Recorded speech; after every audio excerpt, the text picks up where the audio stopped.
Hostel isn't just your typical horror film. It's a disturbing plunge into the hidden horrors lurking beneath the surface of a carefree vacation. Directed by Eli Roth and produced by Quentin Tarantino, the movie follows three young backpackers, Paxton, Josh, and Oli, as they travel through Europe in search of wild adventures and unforgettable memories. But when they're lured to a mysterious hostel in Slovakia by promises of beautiful women and nonstop fun, their dream trip quickly turns into a living nightmare. What begins as a hedonistic escape spirals into a dark underworld where the price of pleasure is paid in blood, and survival becomes the only goal. The movie begins in a dark, unsettling place, a slaughterhouse soaked in blood. Someone is seen quietly cleaning up the mess. Blood pools along the floor, and even a few teeth drop to the ground, chipped from unknown, horrifying act. It's a grim opening, setting the tone for what's to come. Cut to a much livelier scene. Three friends, Paxton, Josh, and Oli, are strolling down the bustling streets of Europe. Paxton and Josh are graduate students from the US, traveling with their Icelandic buddy, Oli. What was supposed to be a carefree European vacation also doubles as an escape. Both Paxton and Josh are nursing heartbreaks, and they're hoping this trip will help them get their minds off their exes. Their journey takes them to the Netherlands, where they dive headfirst into the wild nightlife of Amsterdam. They hit up a nightclub, party hard, and later wind up at a brothel. After an eventful night, they stumble back to their hostel, drunk and loud, only to find the doorman refusing to let them in. It's well past curfew, and the man isn't interested in opening up for a group of rowdy tourists. Desperate and still buzzed, the trio causes a bit of a commotion. Their shouting wakes up the neighbors, who respond with an aggressive mix of curses and flying objects from the windows above. Just when it seems like they'll have to sleep on the street, a voice from a nearby building calls out to them. A man waves them over and offers another way in. The three climb up the side of the building and slip through an open window, entering the apartment of a stranger named Alex. He welcomes them in, and they introduce themselves. As they chat, the conversation quickly turns to the topic of women. Paxton, Josh, and Oli are hoping to meet girls during their travels. Alex, clearly the kind of guy who loves to brag, pulls out photos of himself with beautiful women and starts making bold claims. He tells them about a special hostel in Slovakia, a hidden gem not found in any travel guide, where the women are unbelievably attractive and obsessed with foreign men. According to Alex, these women don't care about money. All it takes is an accent and they'll be all over you. The three friends, curious and excited, buy into Alex's story without much thought.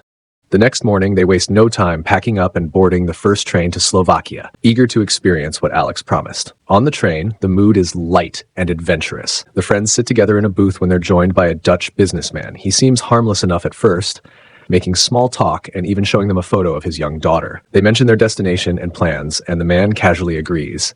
Yes, Slovakian women are indeed amazing. Then things take a strange turn. Without warning, the businessman pulls out his lunchbox and begins eating with his bare hands. It's not just the act itself, but the eerie comment that follows. When the guys offer him a fork, he simply smiles and says, "I like to feel a connection with something that dies for me." Out of nowhere, the Dutch businessman suddenly places his hand on Josh's leg. Josh instantly feels uncomfortable and pulls away in irritation. The atmosphere shifts. Without saying a word, the man quickly gets up and leaves. Paxton and Oli can't help but burst into laughter, brushing the moment off as just another weird travel encounter. Not long after, the trio finally arrives in Slovakia. But instead of the paradise they imagined, they're met with a grim, almost abandoned landscape, bleak and quiet, with empty streets and worn-down buildings. Their excitement dims slightly. Still, they hop into a taxi heading toward the city, hoping for better sights ahead. Fortunately, as they drive deeper into town, the vibe changes. They begin to see stunning architecture, vibrant streets, and charming tourist spots.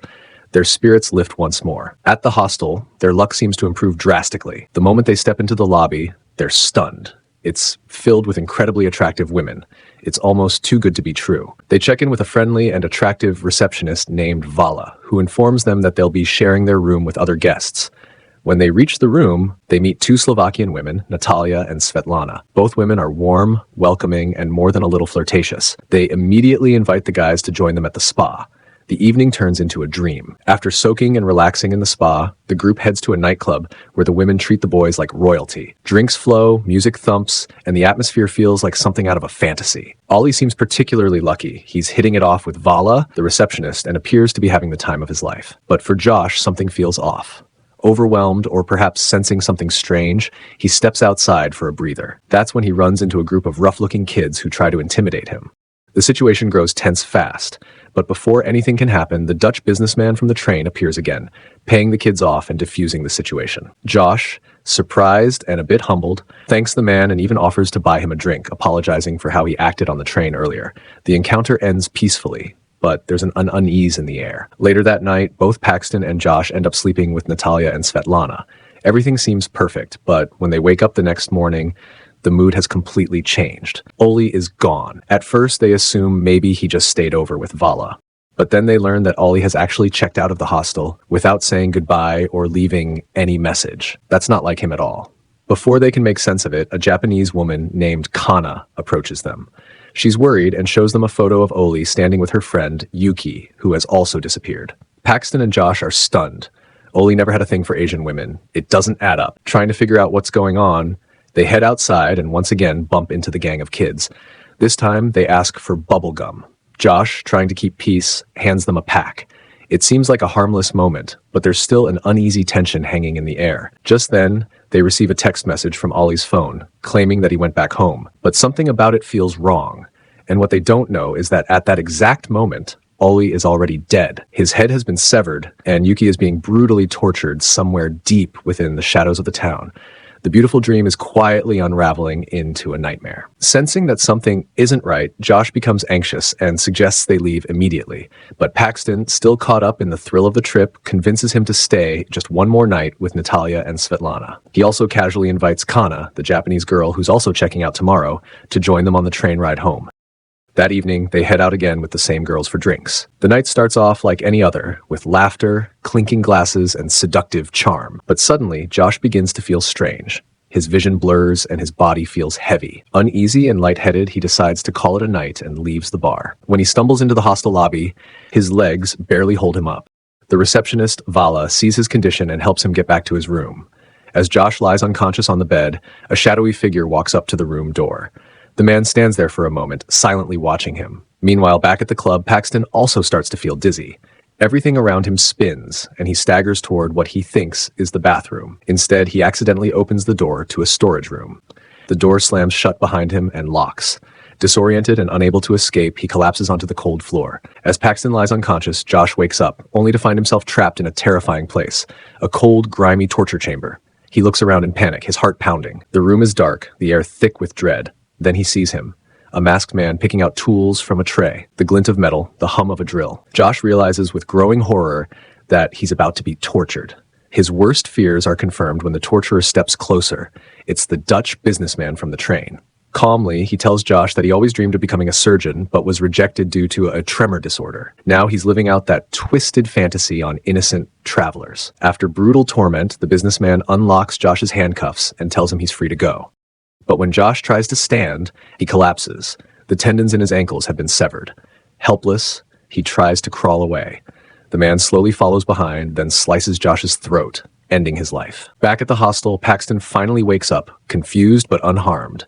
He manages to unlock the storage room and rushes back to the front desk. But things are already strange. He's been marked as checked out. A new receptionist now sits at the desk, and when Paxton says he hasn't checked out and needs a room, she acts like nothing's wrong and gives him one. He immediately asks about Kana, but the receptionist coldly denies seeing her, saying she's already gone. Just like Josh, the pieces aren't adding up. As Paxton heads to his new room, he's startled to find two beautiful women inside, just like before. They greet him with flirtatious smiles and invite him to the sauna, echoing how the nightmare first began. But this time, Paxton isn't playing along. Growing more suspicious and desperate, he sets out to find Josh, unaware of just how deep the horror around him truly runs. Trying to piece things together, Paxton recalls the photo he saw earlier of Ollie and Yuki. Something about the background stands out now. It might lead him to where they were taken. Just as he's about to investigate further, a group of those mischievous kids rushes by and snatches his phone. Frustrated and helpless, he turns to the police for assistance. But their response is cold and bureaucratic. They tell him there's nothing they can do at the moment. If they come across his friends, they'll be in touch. That's all they can promise. Disheartened, Paxton walks back toward the hostel when he suddenly spots Natalia on the street. Without hesitation, he decides to follow her into a bar. Inside, he sees Svetlana is also with her. Paxton confronts them, demanding to know where Josh and Ollie are. Smirking, Natalia calmly replies that his friends are at an art show and offers to take him there. She leads him, along with her friend, to a remote and eerie location, an old, crumbling warehouse. It's the exact building Paxton saw in the background of the photo on his phone. The place is swarming with luxury cars and sharply dressed men, each flanked by bodyguards. It's clear this isn't just some art exhibit. Something much darker is going on. Paxton approaches one man nearby and asks what's inside.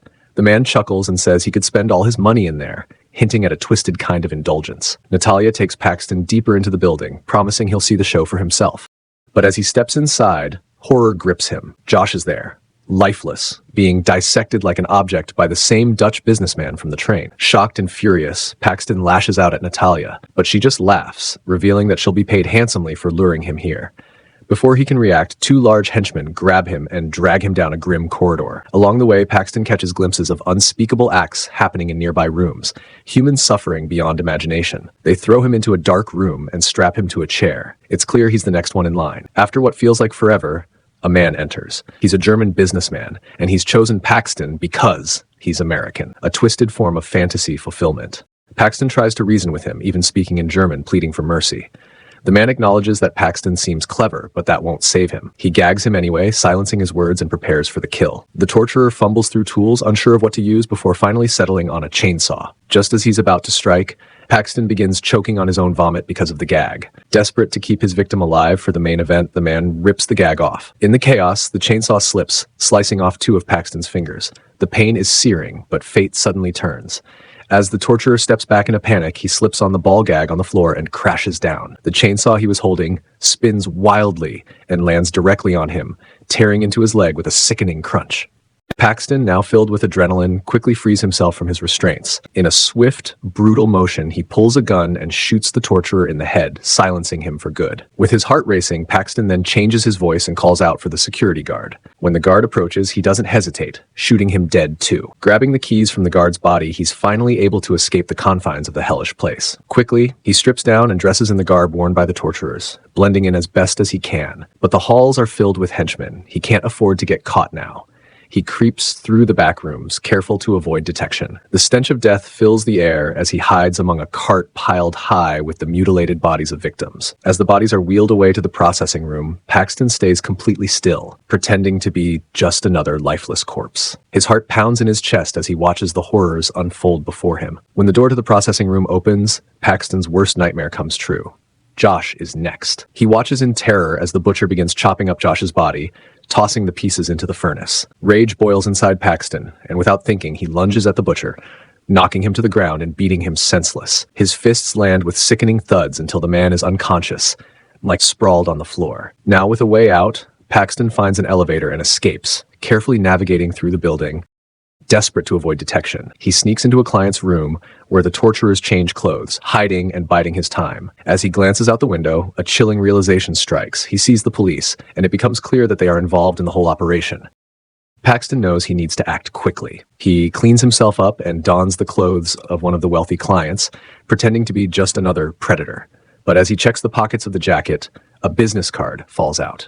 It reads, Elite Hunting Club, a deadly organization that allows the rich to hunt and torture tourists. The prices listed on the card are chilling. $5,000 for a Russian, $10,000 for a European, and $25,000 for an American. Just as Paxton absorbs the horrifying reality of the situation, a goofy, overly excited client approaches. The man claims it's his first time participating in the business and is eager to jump into the action. He boasts about how making money is boring, and now he wants to experience something more exciting. He eagerly shows Paxton his tattoo, which all clients must have, and asks to see Paxton's in return. Paxton manages to dodge the question just in time, as the henchmen call for the goofy client to leave and start his hunt. Paxton watches, waiting for the right moment. When the man walks away, Paxton snatches the gun from his side, ready for anything. Without hesitation, Paxton bolts out of the room, heading straight for an escape. He finds a car with the keys still inside, his chance to leave this nightmare behind. But just as he's about to start the engine, a scream pierces the air. It's Kana, the terrified Japanese woman he had seen earlier. Her screams echo through the building. In that moment, Paxton faces a choice: escape and save himself, or turn back and try to help. With no hesitation, he slams his foot on the gas and races back into the building. There's no way he can leave her behind. Paxton, still reeling from the chaos, encounters the goofy client from earlier once again. This time, the man is torturing Kana, using a blowtorch on her eye. Without hesitation, Paxton shoots him dead, his rage driving him to action. But the gruesome scene isn't over yet. Paxton is forced to clean up the mess, using a pair of scissors to cut off Kana's dangling eyeball, the sound echoing in the silent room. Paxton quickly scoops up the injured Kana and sneaks out of the warehouse, making it through the facility undetected. But once he's behind the wheel of a car, the pursuit begins. The members of the elite hunting club notice their escape and immediately give chase. Paxton and Kana race down the street, but they know the only way out of this nightmare is by train. As they speed away, a truck passes by, revealing Svetlana, Natalia, and Alex, the man who had lured Paxton to the hostel, leading him straight into the slaughterhouse. In a moment of blind fury, Paxton runs them all down, killing everyone but Natalia, who barely escapes with her life, only to be mercilessly run over by the men chasing Paxton. The tension doesn't let up. Paxton is soon confronted by the same kids who had caused him trouble earlier. Luckily, he has a whole bag of gum with him and offers it to them, hoping to buy some time. The henchmen, unaware of the kids' true nature, think of them as nothing more than a nuisance. But in a twist of fate, the kids brutally murder the henchmen, clearing Paxton's path. As Paxton speeds down the road, he's suddenly confronted by a police checkpoint. His mind flashes back to the realization that the police are in on the hunt, and he knows he's on his own. He quickly pulls Kana out of the car, and the two make a break for it, running through the woods to the train station. But the henchmen are relentless, hot on their heels. At the station, Kana, still in shock from the horror she's endured, catches sight of her disfigured face in a mirror. Overcome with despair, she loses all hope and tragically throws herself in front of an oncoming train, blood spraying everywhere in a horrific scene. Paxton is stunned, but he uses the distraction to slip onto the train, finally escaping with his life. As Paxton hides low in his seat, trying to catch his breath, he hears a familiar voice, a voice that makes his blood run cold. It's the Dutch businessman, the same man who killed his friend Josh. Paxton's heart races with vengeance as he follows the man off the train in Austria, determined to make him pay. The businessman walks through the station unaware that Paxton is tailing him, and eventually meets his young daughter. Paxton watches the reunion, his desire for revenge burning stronger with every step. The businessman eventually enters the restroom, and Paxton follows him, waiting for the perfect moment. When the man emerges, he's no longer holding his daughter. Panic overtakes him as he frantically asks anyone if they've seen her. Paxton, however, is already on a different train, sitting with the girl in his grasp. He covers her mouth to muffle her screams, his eyes filled with cold vengeance as the train moves on, the final act of his dark journey unfolding. Hostel is a brutal reminder that sometimes the scariest monsters aren't creatures from folklore. They're human. With its unflinching gore, psychological terror, and a haunting twist on the dangers of blind trust, the film shocks viewers while cleverly commenting on the dark desires of the ultra-wealthy. As Paxton claws his way through hell, the movie forces us to question how far we'd go for revenge and whether some scars ever truly heal. Hostel isn't just a horror movie, it's a journey into the most terrifying corners of humanity. And once you check in, you might not check out the same.